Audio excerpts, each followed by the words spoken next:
এই মুহূর্তের সবথেকে বড় খবর, আগামী ৪৮ ঘন্টার মধ্যেই প্রাকবর্ষা প্রবেশ করতে চলেছে দক্ষিণবঙ্গে। গাঙ্গেয় পশ্চিমবঙ্গে আজ থেকেই আংশিক মেঘলা আকাশ থাকবে।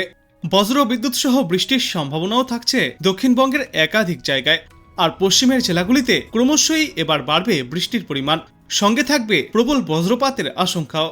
উত্তরের পার্বত্য এবং সংলগ্ন জেলাগুলিতে ভারী থেকে অতি ভারী বৃষ্টি চলবে, তাই দুর্যোগে বাড়বে দুর্ভোগ। এবং আগামী ৪ থেকে আরও ৫ দিন উত্তরবঙ্গে এই ঝড় বৃষ্টিপাত জারি থাকবে, যার জেরে দুর্যোগ আরও বাড়তে চলেছে সমগ্র উত্তরবঙ্গেই। আবহাওয়া দপ্তর সূত্রে জানা যাচ্ছে, আগামী বৃহস্পতিবার বিকালের পর থেকেই মৌসুমী বায়ু ইসলামপুর থেকে নিচের দিকে নামতে শুরু করবে। তবে আগামীকাল থেকে শনিবারের মধ্যেই প্রাকবর্ষা প্রবেশ করতে চলেছে দক্ষিণবঙ্গের প্রায় সব জেলাতেই।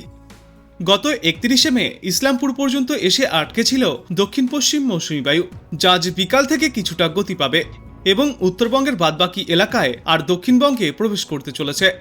দক্ষিণবঙ্গে প্রাকবর্ষার জেরে ইতিমধ্যেই হালকা বৃষ্টি শুরু হলেও ভারী বৃষ্টির সম্ভাবনা আপাতত নেই। তবে সপ্তাহান্তে বা আগামী সপ্তাহে ভারী থেকে অতি ভারী বৃষ্টির পূর্বাভাস থাকছে।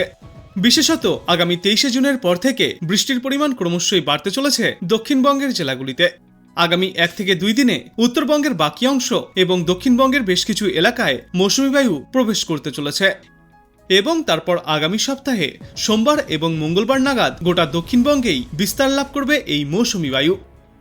আর সিস্টেম সম্পর্কে জানা যাচ্ছে, ঘূর্ণাবর্ত রয়েছে বাংলাদেশ, গুজরাট, পূর্ব মধ্য বঙ্গোপসাগর এবং অন্ধ্রপ্রদেশ তেলেঙ্গানা উপকূলের ওপরে।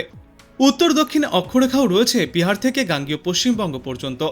এই সমস্ত সিস্টেমগুলির জন্যই দক্ষিণবঙ্গে অস্বস্তিকর আবহাওয়া থাকবে সকাল থেকেই। আকাশ মেঘলা থাকবে, দু এক জায়গায় বিক্ষিপ্তভাবে বৃষ্টিপাতও চলতে পারে। তবে আজ পুরুলিয়া, বাঁকুড়া, পশ্চিম মেদিনীপুর, ঝাড়গ্রাম এবং পশ্চিম বর্ধমানে বজ্র বিদ্যুৎ সহ ভারী থেকে অতি ভারী বৃষ্টির সম্ভাবনা থাকছে। অন্যদিকে দুর্যোগ বহাল থাকবে উত্তরবঙ্গে। আসাম, মেঘালয়, সিকিম ও উত্তরবঙ্গে অতি প্রবল বৃষ্টির সম্ভাবনা রয়েছে। সিকিম, ভুটান, উত্তরবঙ্গ এবং উত্তর পূর্ব ভারতের রাজ্যে প্রবল বৃষ্টিতে দুর্যোগের আশঙ্কা। জলপাইগুড়ি, আলিপুরদুয়ার এবং কোচবিহার জেলায় জারি করা হয়েছে লাল সতর্কতা। গত কয়েকদিনে একটানা বৃষ্টি চলার পর আজ এবং আগামী আরও ৪ থেকে ৫ দিন উত্তরবঙ্গে এই ঝড় বৃষ্টিপাত জারি থাকবে। তবে উত্তরবঙ্গের অন্যান্য জেলাগুলির তুলনায় ওপরের দিকের ৫ জেলা দার্জিলিং, কালিম্পং, আলিপুরদুয়ার, কোচবিহার এবং জলপাইগুড়িতে ভারী থেকে অতি ভারী বৃষ্টিপাতের পূর্বাভাস রয়েছে।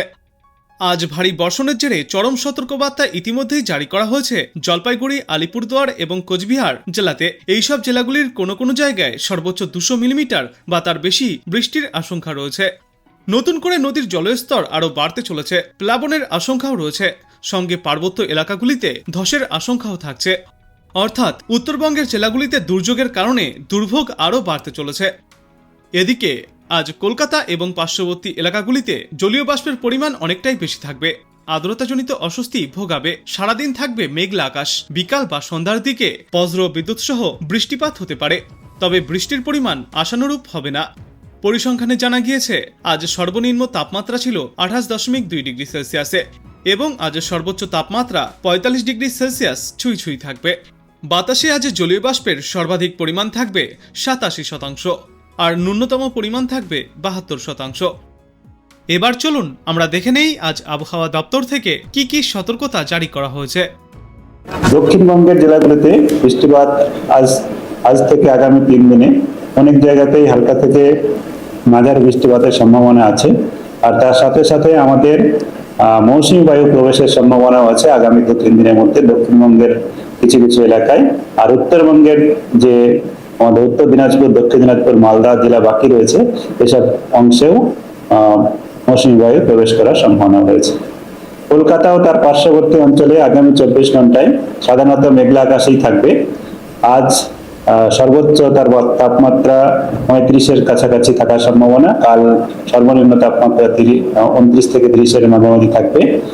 আর বৃষ্টিপাতের সম্ভাবনা রয়েছে হালকা থেকে মাঝারি আগামী ২৪ ঘন্টায়।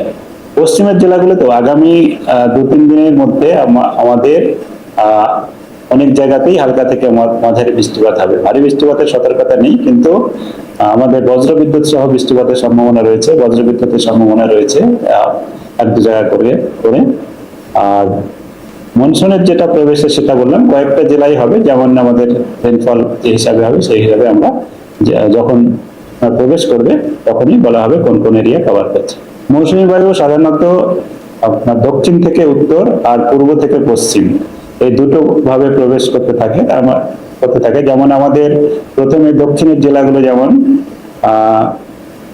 আসে পূর্ব মেদিনীপুর, দক্ষিণ চব্বিশ পরগনা, উত্তর চব্বিশ পরগনা।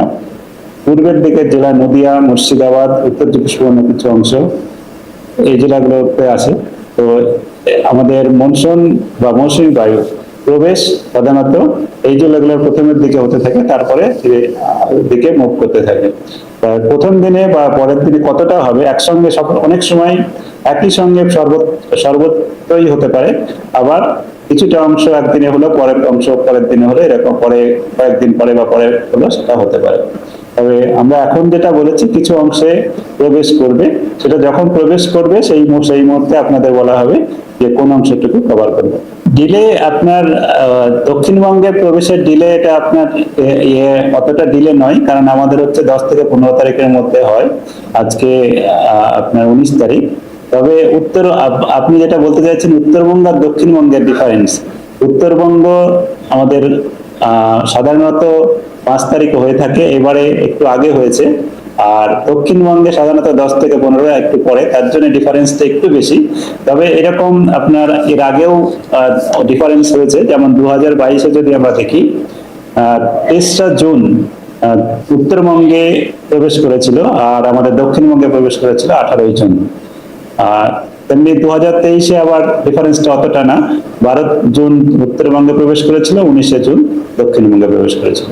সাধারণত ডিফারেন্সটা 7 থেকে 10 দিন বা 5 থেকে 6 দিন, অনেক সময় 2-3 দিনেরও হয়। তবে এটা যে আপনার ডিফারেন্সটা অনেক সময় বেশি হতে পারে, কারণ এক বছর থেকে আরেক বছরের ডিফারেন্সটা আপনার সব সময় থাকে মনসুনে। কলকাতা আজকে আমি বলেছি, কলকাতাতে আপনার আগামী 24 ঘন্টায় সাধারণত মেঘলা আকাশই থাকবে, আর বৃষ্টিপাতের সম্ভাবনাও রয়েছে। আজকে হালকা থেকে মাঝারি বৃষ্টিপাতের সম্ভাবনা আজকে রয়েছে। আগামী 2-3 দিনই প্রতিদিনই হালকা থেকে মাঝারি বৃষ্টিপাতের সম্ভাবনা থাকছে। গত 24 ঘন্টাতে আমাদের উত্তরবঙ্গের জেলাগুলিতে মূলত 5টি জেলা, দার্জিলিং, কালিম্পং, জলপাইগুড়ি, আলিপুরদুয়ার, কোচবিহার এসব জেলাতে সর্বত্রই হালকা থেকে মাঝারি বৃষ্টিপাত, আর ভারী থেকে অতি ভারী, অত্যন্ত ভারী বৃষ্টিপাতও হয়েছে। অত্যন্ত ভারী বৃষ্টিপাত হয়েছে দার্জিলিং এর সেবকে 231.4 মিলিমিটার, 231.4 মিলিমিটার। আর আলিপুরদুয়ার, জলপাইগুড়ি, কোচবিহার, কালিম্পং এই 4টি জেলাতেও হালকা থেকে ভারী থেকে অতি ভারী বৃষ্টিপাত হয়েছে কয়েক জায়গায়। দক্ষিণবঙ্গে বৃষ্টিপাত 1-2 জায়গা করে হয়েছে। সব থেকে বৃষ্টিপাত বেশি হয়েছে দক্ষিণবঙ্গের বার্নপুরে 52.8 মিলিমিটার, আসানসোলে হয়েছে 38.7 38.7 মিলিমিটার। কলকাতাতে আমাদের হালকা বৃষ্টিপাত কোথাও কোথাও ছিল, এটা 35.3 টেম্পারেচার ছিল কাল ম্যাক্সিমাম, আর 30.4 মিনিমাম ছিল temperature. Are generally cloudy sky, সাধারণত মেঘলা আকাশ ছিল। তো আপনি কোথা থেকে দেখছেন এই আবহাওয়ার পূর্বাভাস এবং সেখানে কেমন রয়েছে আবহাওয়া, অবশ্যই কমেন্ট করে জানাবেন। ভিডিওটায় একটি লাইক করবেন, আর পরবর্তীতে এমনই গুরুত্বপূর্ণ খবরগুলিকে সবার আগে দেখতে চ্যানেলটাকে সাবস্ক্রাইব করবেন। ধন্যবাদ।